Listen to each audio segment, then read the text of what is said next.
गणपति अथर्वशीर्षम्। ॐ नमस्ते गणपतये त्वमेव प्रत्यक्षं तत्त्वमसि त्वमेव केवलं कर्तासि त्वमेव केवलं धर्तासि त्वमेव केवलं हरतासि त्वमेव सर्वं खलविदं ब्रह्मासि त्वं साक्षादात्मासि नित्यं रेतं वच मे सत्यं वच मे अवत्वमाम् अववक्तारम् अवश्रोतारम् अवदातारम् अवधातारम् अवानुजानम् अवशिष्यम् अवपश्चातात् अवपुरस्तात् अवोत्तरातात् अवदक्षिणातात् अवचोर्ध्वातात् अवाधरातात् सर्वतो मां पाहि पाहि समन्तात् त्वं वाङ्मयस्त्वं चिन्मयः त्वम् आनन्दमयस्त्वं ब्रह्ममयः त्वं सच्चिदानन्दाद्वितीयोऽसि त्वं प्रत्यक्षं ब्रह्मासि त्वं ज्ञानमयो विज्ञानमयोऽसि सर्वं जगदिदं त्वत्तो जायते सर्वं जगदिदं त्वत्प्रतिष्ठति सर्वं जगदिदं त्वयि लयमेष्यति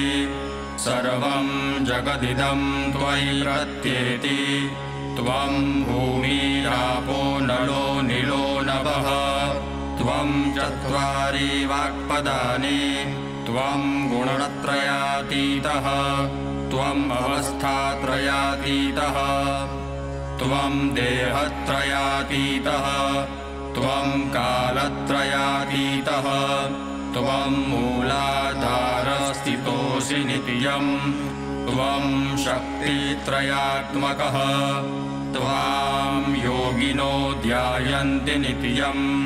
त्वं ब्रह्मास्त्वं विष्णुस्त्वं रुद्रस्त्वम् इन्द्रस्त्वम् अग्निस्त्वं वायुस्त्वं सूर्यस्त्वं चन्द्रमास्त्वं ब्रह्म भूर्भुवस्वरो गणादीन् पूर्वमुच्चार्य वर्णादीन् तदनन्तरम् अनुस्वारः परतरः अर्धेन्दुलसितं तारेण रुद्धम् एतत्तव मनुस्वरूपं गकारपूर्वरूपम् अकारो मध्यमरूपम् अनुस्वारशान्त्यरूपम् बिन्दुरुत्तररूपम् नादः सन्धानम् सद्गुहिता सन्धिः शैषा गणेशविद्या गणकऋषिः निचरुद्गायतरि छन्दः गणपतिर्देवता ॐ गं गणपतये नमः एकदन्ताय विद्महे वक्रतुण्डाय धीमहि तन्नो दन्ती प्रचोदयात् एकदन्तं चतुर्हस्तं पाशमङ्कुशधारिणं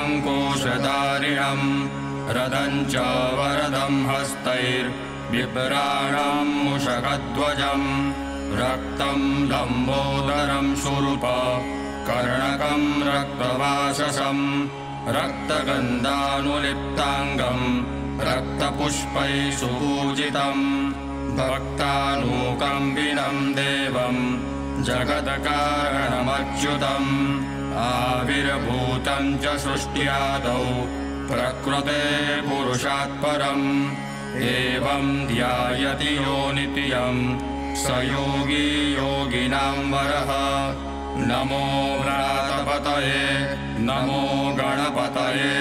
नमः प्रमथपतये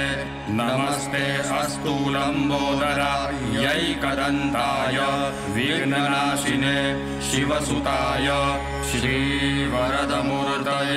नमः।